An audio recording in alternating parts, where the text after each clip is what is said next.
बहुत अच्छी बात कही है। इस दुनिया में सबसे अमीर इंसान वही है जिसके पास सुकून है। नमस्ते दोस्तों, स्वागत है एक नई वीडियो में। पैसा हो तो आपके अवगुण भी नजर नहीं आते और पैसा ना हो तो आपके गुण भी नजर नहीं आते। कच्चे कान, संदेह भरी नजर और कमजोर मन इंसान को स्वर्ग के बीच की नरक का एहसास दिलाता है। जो बीत गया उसे बहा दो और जो बहते हुए आपके पास आ रहा है उसका स्वागत करो। कई बार शून्य से शुरू करना बहुत जरूरी होता है। जी ना पाए खुलकर जिन 4 लोगों की वजह से, उन 4 लोगों को कभी देखा है कि वो कैसे दिखते हैं? लोगों के बातों पर ध्यान देना छोड़ दो, क्योंकि लोगों को खुश करने के लिए अगर आप उनको उड़कर भी दिखाओगे तो वह वही कहेंगे कि बेचारे को चलने नहीं आता। जो गुजर गया उसे मुड़कर मत देखो, वरना जो आने वाला है वो भी खो दोगे। बीतता वक्त है लेकिन खर्च हम हो जाते हैं। कैसे नादान हैं हम। दुख आता है तो अटक जाते हैं और सुख आता है तो हम भटक जाते हैं। ये भूल जाते हैं कि जब सही समय आता है तो सारे जवाब अपने आप मिलने लगते हैं। इच्छाओं के रहते यदि प्राण चला जाए तो हुई मृत्यु, और प्राणों के रहते यदि इच्छाएं चली जाएं तो वो हुआ मोक्ष। कभी कभी गुस्सा मुस्कुराहट से भी ज़्यादा खास होता है, क्योंकि मुस्कान तो सभी के लिए होती है, पर गुस्सा सिर्फ उन्हीं के लिए होता है जिन्हें हम खोना नहीं चाहते। जिस दिन इंसान को मां नहीं जिम्मेदारियां जगाने लग जाएं, उस दिन समझ लेना इंसान परिवार संभालने के काबिल हो गया है। जिंदगी की कमाई दौलत से नहीं नापी जाती। अंतिम यात्रा की भीड़ बताती है कि कमाई हुई दौलत कितनी है। जब बिना किसी वजह से खुशी महसूस होने लग जाए ना, तो समझ लेना कि कोई ना कोई कहीं ना कहीं तुम्हारे लिए प्रार्थना कर रहा है, क्योंकि भला का उल्टा लाभ होता है। जीवन में कभी किसी का भला करोगे तो लाभ होगा। जीवन में दया करोगे तो याद किए जाओगे, क्योंकि दया का उल्टा याद होता है। नियत हो तो एक लोटा जल भी कबूल हो, वरना दिखावे के तो 56 भोग भी फिजूल हैं। संबंध हो तो श्री कृष्ण और सुदामा के जैसे, एक जो कुछ मांगता नहीं और दूसरा वह जो देकर जताता नहीं। किसी ने सच ही कहा है कि वाणी में बहुत ताकत होती है। मीठा बोलने वालों की मिर्ची बिक जाती है और जो कड़वा बोलता है उसका शहद भी नहीं बिकता। सब्र का दामन ना छोड़ा करो। हर काम आसान होने से पहले मुश्किल ही होता है। वक्त का समझाने का तरीका बहुत सख्त होता है, मगर ये बात भी सच है कि वक्त की समझाई गई सारी बातें सारी उम्र तक याद रहती हैं। बहुत कुछ बदल जाता है बढ़ती उम्र के साथ। बदलते हम जिद किया करते थे, अब हम समझौते किया करते हैं। जिंदगी के सुख का कारण बनो, भागीदार नहीं। किसी के दुख के भागीदार बनो, कारण नहीं। कोई हमारा बुरा करना चाहता है तो उसे अपने कर्मों में लिखा जाएगा। हम क्यों किसी का बुरा सोचकर अपना कर्म और अपना वक्त खराब करें। दोस्तों, मिलते हैं अगली वीडियो में। तब तक के लिए अपने परिवार के साथ आप खुश रहिए। और आपको अगर ये वीडियो पसंद आया तो हमारे चैनल को लाइक कीजिए, सब्सक्राइब कीजिए और कमेंट कीजिए। तब तक के लिए जय श्री राम। हरे कृष्ण। दोस्तों, हे भारतवंशी, शरीर में रहने वाले का वध कभी भी नहीं किया जा सकता, अतः तुम्हें किसी भी जीव के लिए शोक करने की आवश्यकता नहीं है। समय यह सिखाता है कि जिंदगी किसी का भी इंतज़ार नहीं करती और न ही किसी के लिए रुक सकती है। जिंदगी खेलती भी उसी के साथ है। जो खिलाड़ी बेहतरीन होता है। दर्द सबके एक जैसे हैं, पर हौसले सबके अलग अलग हैं। कोई हताश होकर बिखर जाता है तो कोई संघर्ष करके निखर जाता है। इंसान को अपने कर्मों से प्रभावित परिणामों से प्राप्त होने वाली विजय या पराजय, लाभ या हानि से परेशान नहीं होना चाहिए। यदि आप अपनी गलतियों से कुछ सीखते हैं तो गलतियाँ वह सीढ़ियाँ हैं, और अगर नहीं सीखते तो गलतियाँ सागर हैं। निर्णय आपका है। चढ़ना आपको है या डूबना आपको है। समस्याएं इतनी ताकतवर नहीं होती जितनी कि हम उन्हें बना लेते हैं। कभी सुना है कि गलतियाँ ढूंढना गलत नहीं है, बस शुरुआत खुद से होनी चाहिए। ज़रूरी नहीं है कि हर बात आपको हार ही मिले, इसलिए कभी भी चुप रहना ही ज़्यादा बेहतर होता है। तो जितना अधिक शांत होते हैं वो उतनी ही गहरी से अपनी दृष्टि का प्रयोग कर सकता है। निंदा से घबराकर अपने लक्ष्य को कभी न छोड़ें, क्योंकि लक्ष्य मिलते ही निंदा करने वालों की राय बदल जाती है। आपका घर और आपका जीत सोच पर निर्भर करती है। इसलिए आप मान तो हार ही होगी और ठान लो तो जीत ही होगी। सबसे समझदार और स्थिर बुद्धि वाला व्यक्ति वही है जो सफलता पर अहंकार में नहीं आता और विफल होने पर गम में नहीं डूब जाता। प्रशंसा हो रहा हो तो ज़्यादा सावधान रहने की ज़रूरत है। जिंदगी में कभी भी किसी से अपनी तुलना मत कीजिए। आप जैसे हैं सर्वश्रेष्ठ हैं।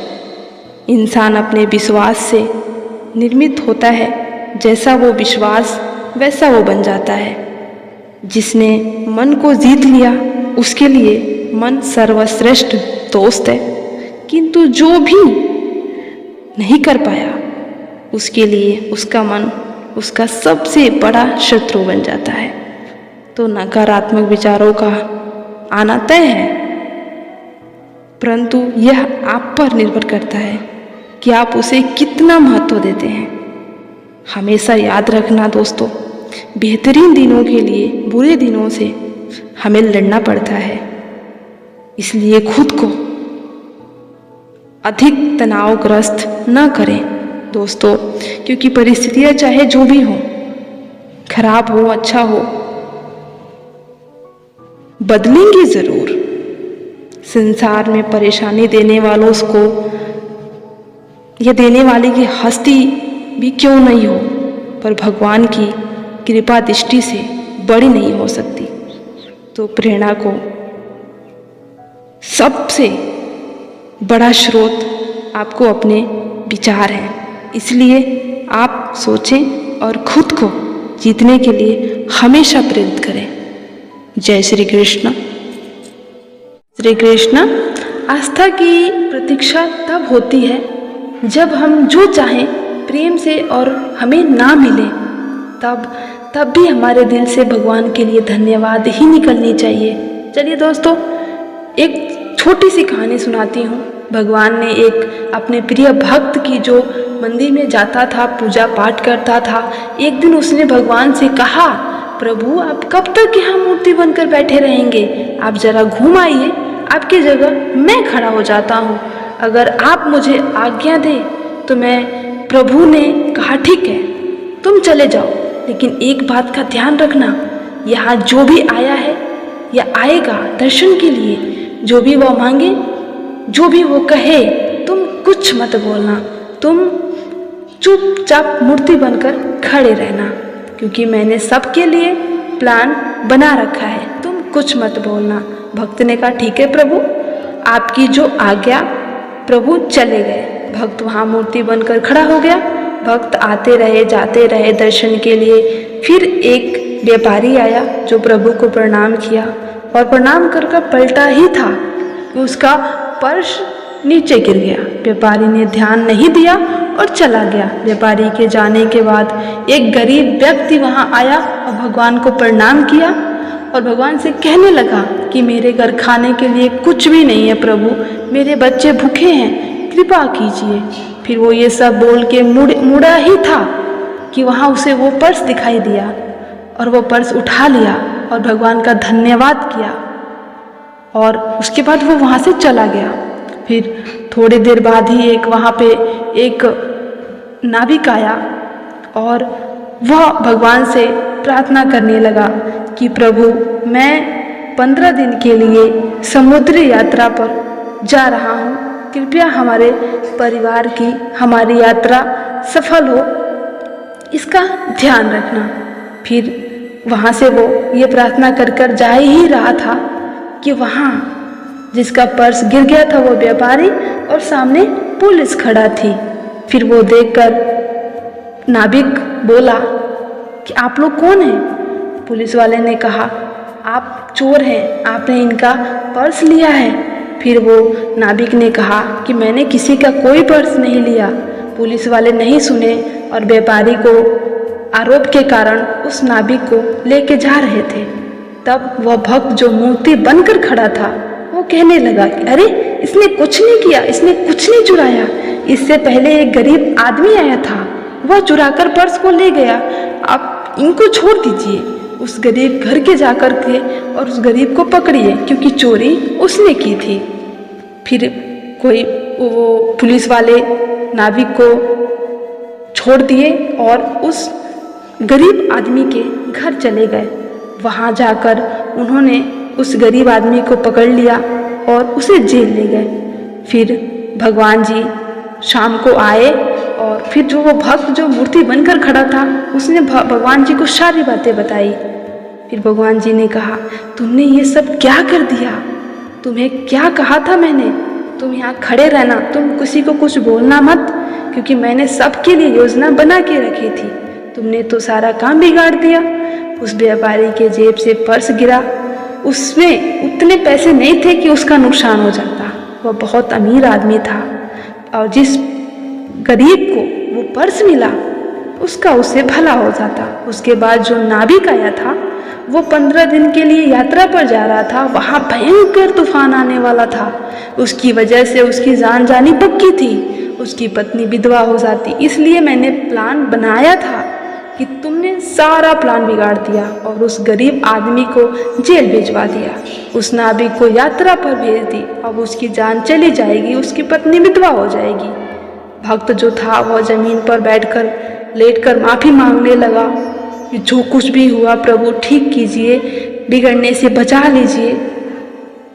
प्रभु बोले अब बिगड़ चुका है, मैं उसे कैसे बचा सकता हूँ। तो दोस्तों इस कहानी से एक ही सीख हमें मिलती है कि भगवान हम सब के लिए कुछ न कुछ प्लानिंग कर रखी है और समय आने पर वो चीज़ें हमें मिल जाएगी।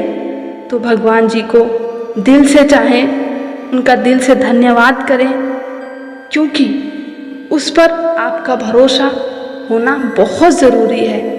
दोस्तों अगर आपको इस कहानी से कुछ सीखने को मिला है तो प्लीज़ चैनल को सब्सक्राइब कीजिए, लाइक कीजिए और अपने परिवार के साथ खुश रहिए। मिलते हैं अगली वीडियो में। जय श्री कृष्ण। जय श्री कृष्ण। दोस्तों अच्छे लोगों की श्री कृष्ण परीक्षा ज़रूर लेते हैं, परंतु साथ कभी नहीं छोड़ते। और बुरे लोगों की श्री कृष्ण बहुत कुछ देते हैं, पर साथ कभी नहीं देते। जिंदगी में दो लोगों का होना बहुत ज़रूरी है।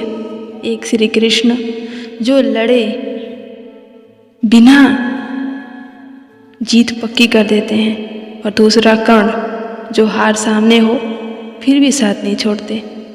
तू करता वही है जो तू चाहता है, और होता वही है जो मैं चाहता हूँ। तू कर वही जो मैं चाहता हूँ, फिर होगा वही जो तू चाहता है।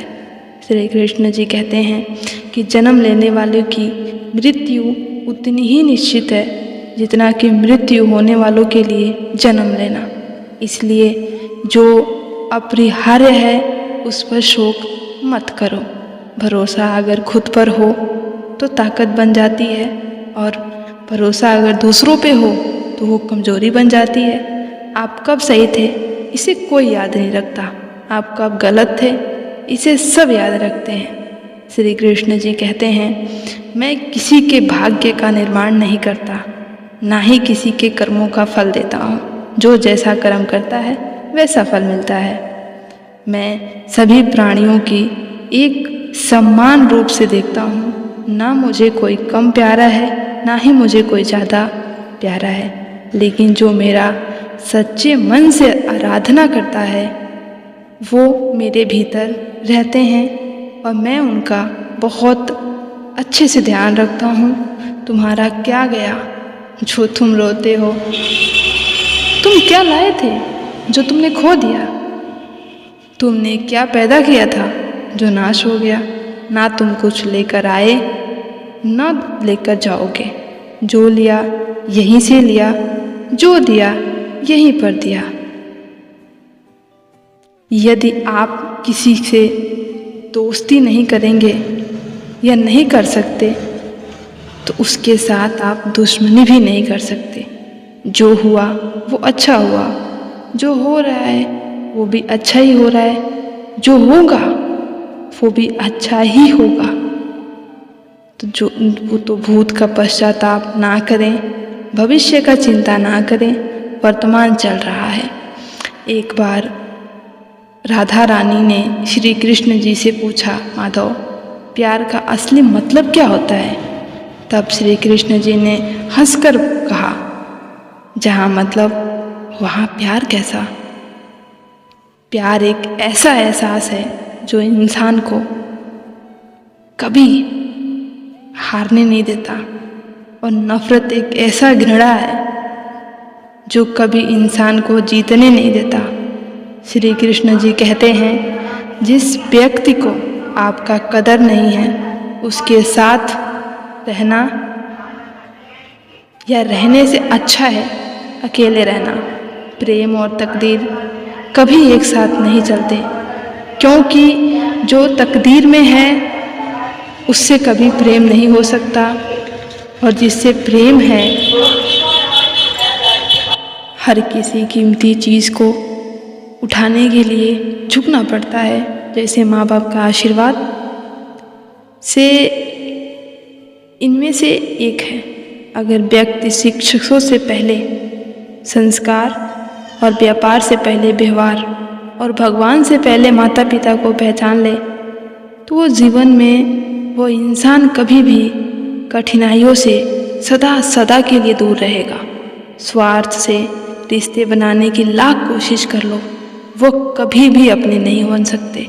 और प्यार से बने रिश्ते को कितना भी तोड़ने की कोशिश करो वो कभी टूटते नहीं हैं। हर इंसान के अंदर अपनी ताकत अपनी कमज़ोरी होती है। मछली जंगल में नहीं दौड़ सकती और शेर पानी में राजा नहीं बन सकता। एक बात, माफ़ करने के अच्छे बन जाओ और दोबारा उसी इंसान को या उसी इंसान पर भरोसा करके बेवकूफ़ कभी मत बनो। अच्छी किस्मत के लोग थोड़ा भी बुरा होने पर भगवान को कोसने लगते हैं, और अच्छी किस्मत के लोग भगवान को भला बुरा बोलने लग जाते हैं। बट बुरे किस्मत के लोग थोड़ा सा अच्छा हुआ तो भगवान का धन्यवाद करते हैं, उनका स्मरण करते हैं। जय श्री कृष्ण।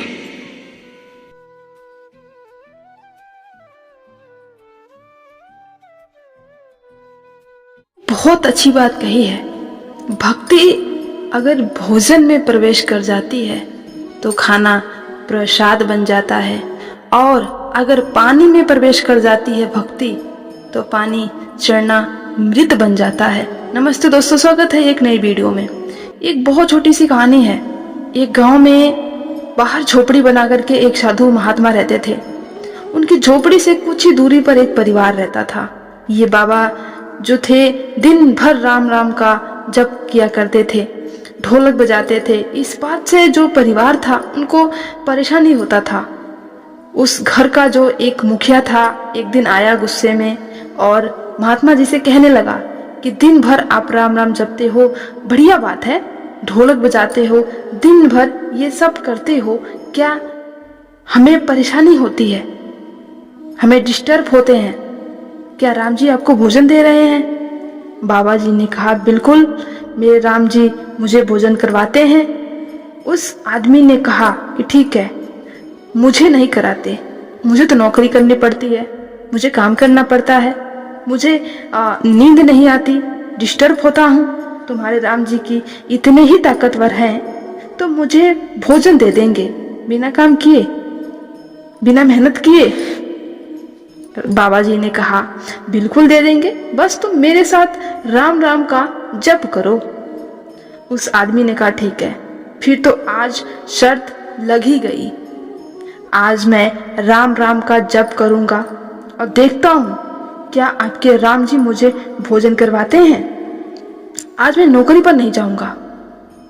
बाबा जी के साथ बैठ गया और उसे लगा कि मैं अगर घर जाऊंगा तो बीवी और माँ है, दोनों भोजन करवा के ही मानेंगी। शर्त को निभाने के लिए वो जंगल में चला गया। वहां जाकर वो राम राम का जप करने लगा। एक पेड़ के ऊपर जाके बैठ गया, एक डाली के ऊपर।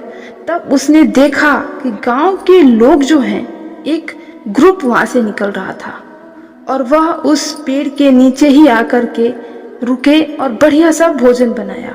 और वह भोजन करने ही वाले थे कि किसी ने पीछे से आकर कहा, सूचना दिया कि जल्दी भागो, पीछे से डाकू आ रहा है।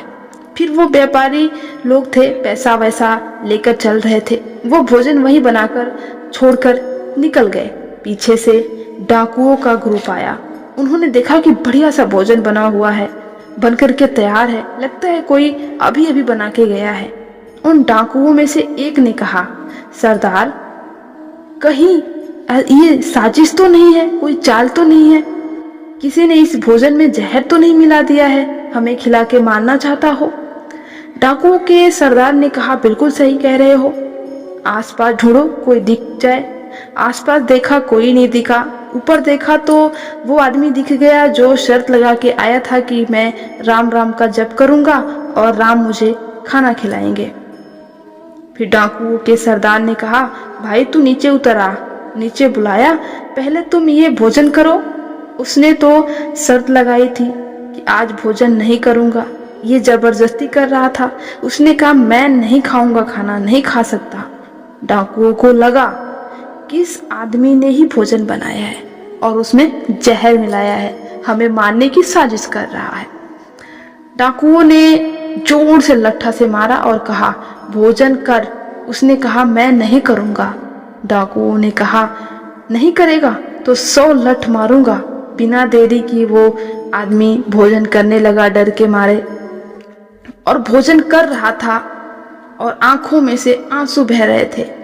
बाबा जी को याद कर रहा था कि बिल्कुल सही कह रहे थे, राम राम जपेगा तो भोजन तुझे जरूर मिलेगा। दौड़कर आया, बाबा जी के पास प्रणाम किया और कहा आपकी भक्ति, आपकी जो श्रद्धा है वो अपरंपार है। आज मुझे समझ में आ गया कि अगर हम राम नाम लेते चले जाएं तो सारा काम हो जाता है। राम नाम का चमत्कार कुछ ऐसा है, आप चाहे जिस भी फील्ड में हो, कोई भी काम कर रहे हो, बस प्रभु का नाम लेते चले जाइए। इसका मतलब ये नहीं है कि आप काम करना बंद कर दें, अपना काम कीजिए, पर प्रभु का नाम लीजिए, सब आपके जीवन में मंगल होगा। अगर आपको ये कहानी पसंद आई तो प्लीज़ चैनल को लाइक कीजिए, सब्सक्राइब कीजिए, कमेंट कीजिए और अपने परिवार के साथ हमेशा खुश रहिए। मिलते हैं अगली वीडियो में। जय श्री कृष्ण दोस्तों, आज का विषय है उदासीनता। उदासीनता हृदय का एक ऐसा भाव है कि हमें किसी भी भाव में रुचि नहीं रहती है। हम कोई भी कार्य करने के लिए उत्साहित नहीं होते। उदासीनता जब सीमा से बढ़ जाता है तो मन का रोग बन जाता है। मनुष्य जीवन से अधिक मृत्यु को पसंद करने लगता है। हम सबके जीवन में कभी न कभी उदासीनता का अनुभव जरूर हुआ होगा। मन निराशों से भर जाता है। हम कार्य ना करने का त्याग करने लग जाते हैं। अधिकतर हमारी उदासीनता कुछ समय के लिए ही होता है, इसलिए उससे होने वाली हानि हम पहचान नहीं पाते। फिर उदासीनता धीरे धीरे आदत बन जाती है और हम बार बार उदासीनता के कारण हाथ में लिए हुए कार्य अधूरे छोड़ देते हैं। क्या हमारे साथ ऐसा नहीं होता? तो वास्तव में उदासीनता क्या है? इसका जन्म कहाँ से होता है? इससे छूटने का उपाय क्या है? उदासीनता वास्तव में मन की एक ऐसी स्थिति का नाम है जब हमें अपने तकलीफें, अपने परेशानियों का कारण बाहर दिखाई देने लगता है। तो हम कहते हैं कि समाज बुरा है, नौकर बुरा है, स्वामी गलत है, पति पत्नी गलत है, जिंदगी की परिस्थितियां प्रतिकूल हैं, वक्त हमारा साथ नहीं दे रहा। जब दुख का कारण बाहर होता है, उसको निकलने का कोई मार्ग नहीं होता। क्या ये सत्य नहीं है? हम समय को किस प्रकार बदल सकते हैं, परिस्थितियों में कैसे परिवर्तन ला सकते हैं, अर्थात हम स्वयं निसहाय मानने लगते हैं और नहीं हो सकता। क्या ये प्रश्न नहीं है? क्या हमारी सारी विपदाएं बाहर आने लगती हैं, हमारे भीतर होती हैं? क्या हमारी सारी विपदाएं का कारण दूसरे होते हैं? क्या हमारा परिवार हमारा शत्रु है? क्या हमारा समाज हमारा दुश्मन है? हमारी परिस्थितियां हम खुद निर्माण करते हैं। विचार कीजिए, पतझड़ ने पत्ते को गिरा देने वाली ठंड क्या दुश्मनी कर रही है? नहीं, कर्म चक्र तो अपना कार्य करता है। पेड़ के साथ ना तो दुश्मनी है ना दोस्ती है कि चक्र के अनुकूल हो जाता। वृक्ष का कर्तव्य है, ठीक वैसे ही समाज कभी किसी व्यक्ति का मित्र या दुश्मन नहीं होता। समाज का जिससे लाभ मिलता है, समाज उसका दोस्त बन जाता है। समाज प्रतिकूल तब बनता है जब समाज के प्रतिकूल हम बनते हैं। वैसा ही व्यक्तियों के बीच में होता है। हम जिसे प्रेम करते हैं वो हमें प्रेम देता है, हम जिसे लाभ देते हैं वो हमें लाभ देता है। हमारे हालात बदलने के लिए हमें खुद में परिवर्तन करने की जरूरत है। इतना समझ लेने पर स्वयं में परिवर्तन करना कठिन नहीं होता। अर्थात जीवन में उदासीनता होने का कारण ही नहीं, केवल अपने आप में परिवर्तन करना पर्याप्त है। अवश्य विचार कीजिएगा, चिंतन कीजिएगा, मनन कीजिएगा। और आप सबको ये कहानी पसंद आई तो प्लीज चैनल को सब्सक्राइब कीजिएगा, लाइक कीजिएगा और अपने परिवार के साथ खुश रहिए। जय श्री कृष्ण। जय श्री कृष्ण दोस्तों, अपने अनिवार्य कर्तव्य का पालन करें, क्योंकि क्रिया वास्तव में निष्क्रियता से बेहतर है। इसका अर्थ यही है, मनुष्य ही एक ऐसा प्राणी है जो कर्म करता है, इसलिए कर्म करना प्रत्येक व्यक्ति का धर्म है। कर्म कार्य करने वाले व्यक्ति हैं, कर्मवीर कहलाता है। इसलिए कार्य करते रहें, खाली बैठे रहने से बेहतर है जहाँ भी सभी मनुष्यों के स्वामी कृष्ण हैं और जहाँ अर्जुन सर्वोच्च धनुर्धर है, वहाँ भी निश्चित रूप से ऐश्वर्य, विजयी, आराधना, शक्ति, नैतिकता होगी। समय हमेशा चलता रहता है, कभी रुकता नहीं है। यदि आप बुरा हैं, समय है तो कल अच्छा भी होगा। इसलिए आप बिना किसी स्वार्थ के सिर्फ कर्म कीजिए, फल समय खुद में खुद देगा। श्री कृष्ण ने जीवन के बारे में क्या कहा, चलिए सुनते हैं। भविष्य की चिंता ना करें, न ही अतीत पर ध्यान दें, केवल वर्तमान पर ही नियंत्रण रखते हैं। इसलिए कहा जाता है कि आप केवल वर्तमान पर नियंत्रण रख सकते हैं, इसे भरपूर जिएं। भगवान श्री कृष्ण जी कहते हैं, भलाई करने वालों को कभी भी दुख नहीं मिलता। श्री कृष्ण का सबसे अच्छा और महत्वपूर्ण संदेश क्या था? यदि सबसे बड़ा पापी भी अपने संपूर्ण प्राण से मेरी आराधना करता है तो वह अपनी धर्मी इच्छा के कारण धर्मी माना जाएगा और शीघ्र ही शुद्ध हो जाएगा और चिर स्थायी शांति प्राप्ति कर लेगा। क्योंकि मैं प्रतिज्ञा यह है कि जो मुझसे प्रेम रखता है वह नाश नहीं होगा।